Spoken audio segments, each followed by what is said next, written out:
forefront, the space frame tool works pretty slick like.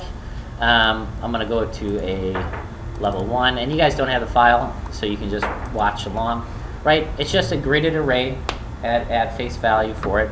I didn't build any geometry in this, so that's another thing. Right? It took me 45 minutes to do this. If I did geometry on top of it and nested it, that's another probably half hour on top of it.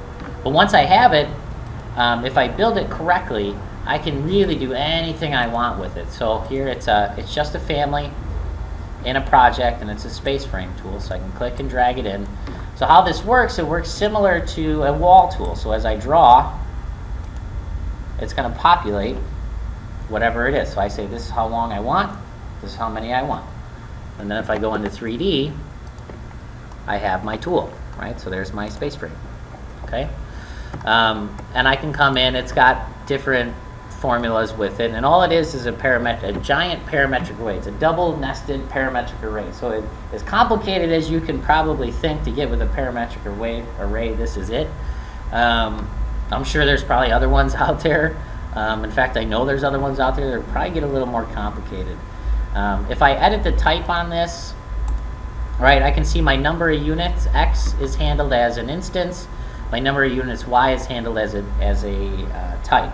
And that was more so because of how it was made and why it was made, and more so probably because I got lazy at that point and said I just want to show you guys how this is done.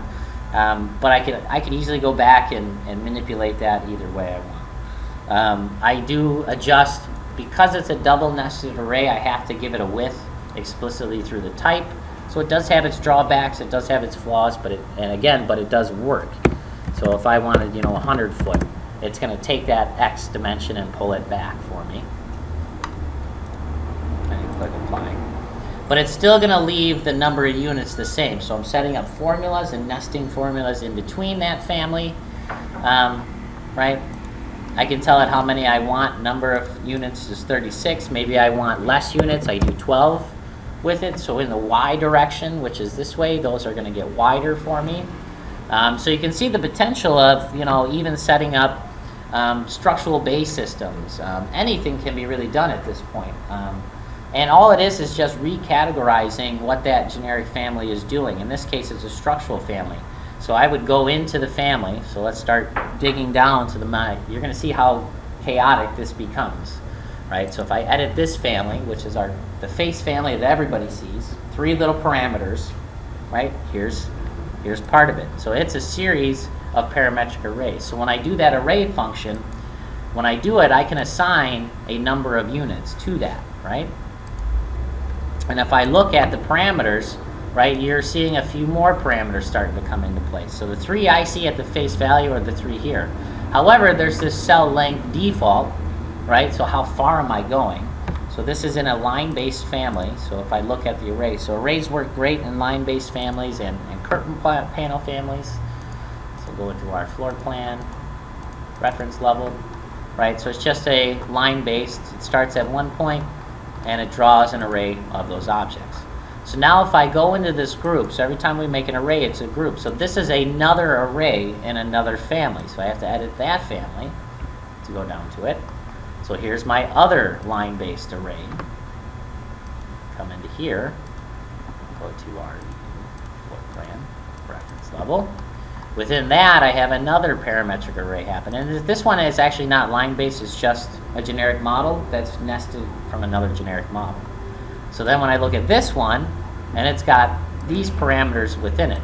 Now I look, and again, I'm still only with these kind of sets, but I'm kind of dragging in parameters from other families to start making my calculations. So that way I'm dividing. I want to tell it how many bays that I want within it. So I'm carrying that logic through every one of the families. I click apply, click OK. If I edit this guy, so this is another family that I have to go edit.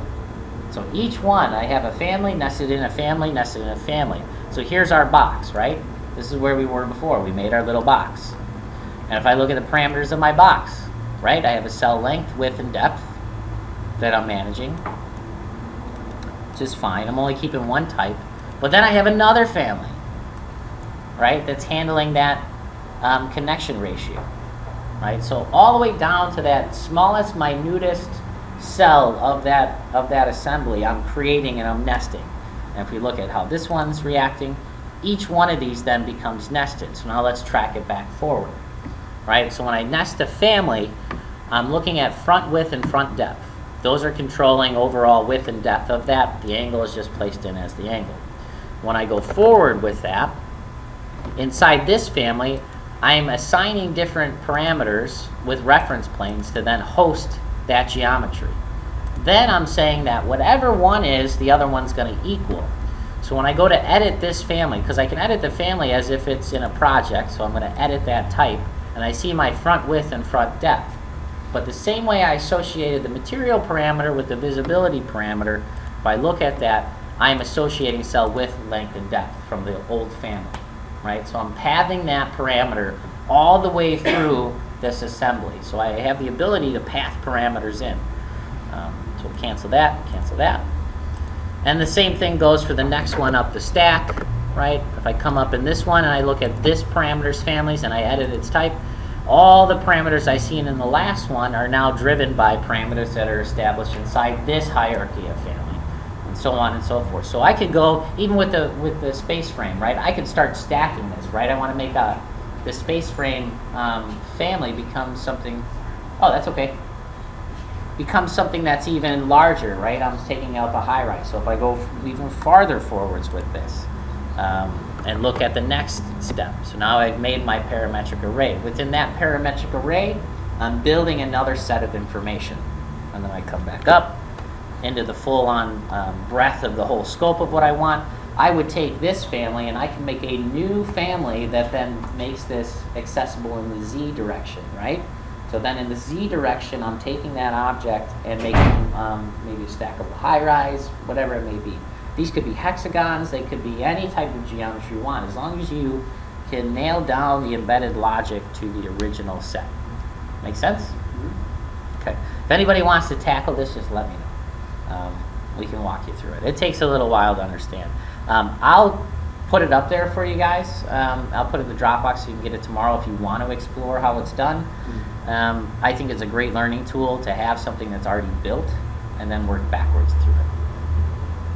Make sense? Okay, cool. So that's the space frame tool covering parametric arrays. Finish that off. The last kind of 45 minutes we got here. So let's talk about real world kind of things. So this will get us to a point where I can host geometry and do everything else. Let's look at